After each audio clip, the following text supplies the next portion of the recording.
दिल्ली में चुनाव की तारीख जैसे जैसे नजदीक आ रही है, सभी दलों ने चुनाव प्रचार में पूरी ताकत झोंक दी है।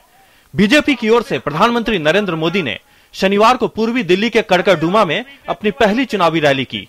उन्होंने कहा कि केंद्र की एनडीए सरकार गरीबों के उद्धार के लिए समर्पित है और झुग्गी झोपड़ी में रहने वाले सभी गरीबों को 2022 तक यानी आजादी की 75वीं वर्षगांठ तक पक्के मकान मुहैया कराना उनकी सरकार का संकल्प है। प्रधानमंत्री ने कहा कि इस काम को दिल्ली से ही शुरू किया जाएगा। हमने संकल्प किया है कि जहां झोपड़ी है वहीं पर पक्का मकान बना करके उस झोपड़ी में रहने वाले को मकान दिया जाए, वो अच्छे पक्के मकान में रहे और जहां रहता है वहीं मिले। ऐसा नहीं कि वहां से उसको 10 किलोमीटर उठा करके फेंक दिया जाए, ये मुझे मंजूर नहीं है, क्योंकि उसकी रोजी रोटी वहीं पर है। उसकी रोजी रोटी सुरक्षित रहे, अपनी ही झोपड़ी में पक्का मकान मिल जाए।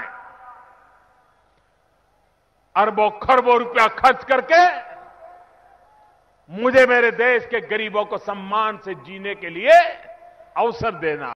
आम आदमी पार्टी पर निशाना साधते हुए प्रधानमंत्री ने कहा कि दिल्ली की जनता ने जिन पर भरोसा किया, उन्होंने उनकी पीठ में छुरा भोंकने का काम किया। उन्होंने कहा कि इस बार चुनाव में दिल्ली की जनता राज्य को बर्बाद करने वालों को नहीं छोड़ेगी। जिन सपनों को लेकर के दिल्ली के लोगों ने मतदान किया था, उन्हीं लोगों ने आपके पीठ पे छुरा भोंका, आपके सपनों को चूर चूर कर दिया, आपको अस्थिरता में झोंक दिया। और ये दिल्ली के समझदार नागरिक देखिए,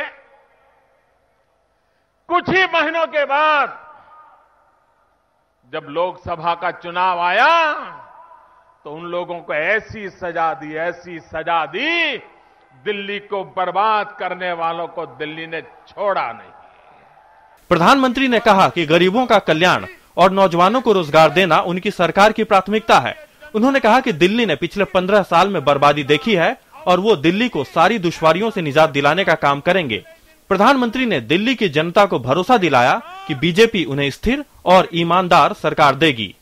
शैलेंद्र मिश्र की रिपोर्ट, डीडी न्यूज, दिल्ली।